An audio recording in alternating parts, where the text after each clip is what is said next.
देश के समर्थन में ट्वीट करना महाराष्ट्र सरकार को अपराध लगता है। महाराष्ट्र के गृह मंत्री अनिल देशमुख, जो कि खुद कोरोना क्वारंटीन में हैं, वो जूम कॉल में बैठकर तुरंत एक आदेश देते हैं।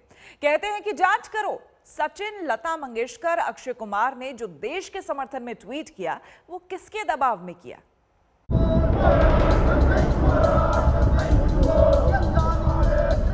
अभी तक तो दुनिया में देश का नाम रोशन करने वाले भारत रत्न सचिन तेंदुलकर का सिर्फ कटआउट हाथ में लेकर अपनी मुट्ठियां तानकर कांग्रेस के कार्यकर्ता विरोध प्रदर्शन करते दिखे थे।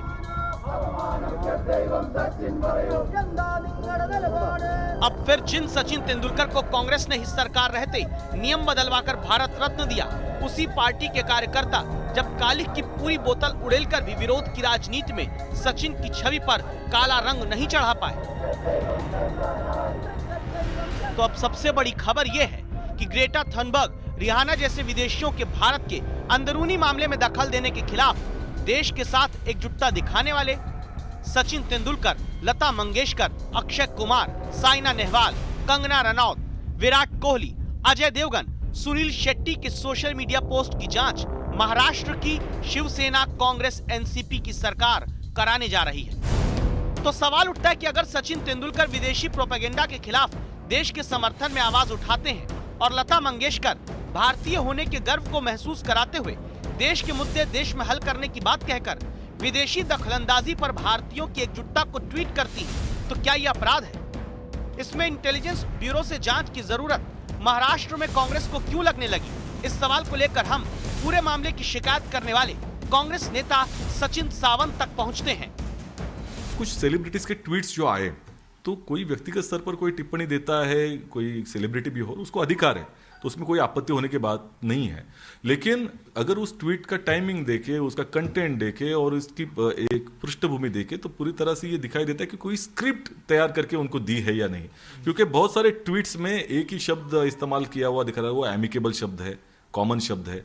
दूसरी ओर उसमें समानता दिखाई तो दे रही है, लेकिन कुछ अहम ट्वीट जो हैं, जैसे अक्षय कुमार जी जो बॉलीवुड के स्टार हैं और साइना नेहवाल जो हमारी आदर्श है, युवाओं के आदर्श है, स्पोर्ट्स स्टार हैं, देश का नाम रोशन किया, उनके ट्वीट में शब्द और शब्द समान है। तो ये क्यों हुआ है? कि क्या इनको कोई स्क्रिप्ट दी गई थी? निश्चित तौर पर इसका जो संदेह है, इसको पुष्टि मिलती है। लता दीदी के ट्वीट की महाराष्ट्र की सरकार जांच करेगी। लता दीदी, सचिन तेंदुलकर, इनका कहना कि भारत अपनी एकता को अखंड रखते हुए सारे विश्व को अपनी एकता का परिचय दे, यह ट्वीट करना क्या अपराध है? सेलिब्रिटी पर दबाव की जांच करनी है या मकसद देश के लिए ट्वीट करने वाले सचिन, लता मंगेशकर, अक्षय कुमार, सुनील शेट्टी, साइना नेहवाल जैसे सितारों पर जांच बैठाकर खुद अपनी सियासत का दबाव बनाना है? भारत रत्नों की जांच की बात करते उनको शर्म नहीं आती। ईमानदारी से कहूं तो जांच की मांग करने वाले और जांच का आदेश देने वालों की दिमागी हालत की जांच होनी चाहिए। विरोध की हालत ये कि राजू शेट्टी की पार्टी के कार्यकर्ता पोस्टर लेकर सचिन के घर के बाहर पहुंच जाते हैं, जिस पर लिखा है, सचिन, क्या आप किसानों के लिए भी कभी ट्वीट करेंगे? देश में यह पक्का पहला मामला होगा जहां देश के विरोध नहीं बल्कि देश के समर्थन में आवाज उठाने वालों पर दबाव की जांच कोई सरकार कराने जा रही है।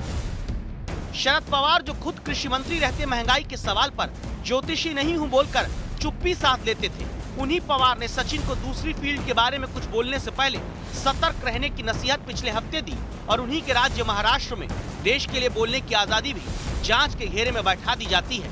ऐसा क्यों? नमस्कार, मैं हूं अंजना ओम कश्यप। हमें उम्मीद है ये वीडियो आपको पसंद आया होगा। लेटेस्ट खबरों के लिए यूं ही देखते रहिए आज तक, और इस वीडियो के पसंद आने पर लाइक, शेयर एंड सब्सक्राइब करना ना भूलें।